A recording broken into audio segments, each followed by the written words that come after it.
A female jogger found dead in a marsh after being reported missing hours earlier. A search party was made up of family and police officers. They found the woman near 161st Avenue and 78th Street in Howard Beach. She has been identified as 30-year-old Karina Vetrano. Pix 11's Anthony DiLorenzo joins us now with the latest. Anthony, and the worst part about the story, I guess it was her dad who actually found the body? It was her dad that reported her missing, and it was her dad who set out with a search party and ultimately made that grim discovery right here behind me. And just a few minutes ago, her dad actually came back to the scene to speak with detectives. In fact, you can see the emergency services unit just came back to the scene to assist in the evidence collection that's going on deep beyond those weeds there. In fact, the head of detectives, Bob Boyce, is back there conferring with other detectives, and they are going to update us with what they know after 9 o'clock this morning.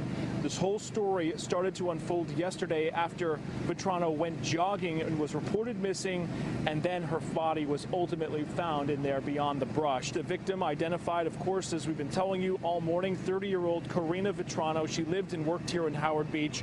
In fact, her family home isn't far from here. She was an avid jogger and working out along a path beyond the Belt Parkway, which you can see above from Air 11 this morning. We spoke with friends of the family, and apparently her dad had warned her all along not to go jogging back there alone.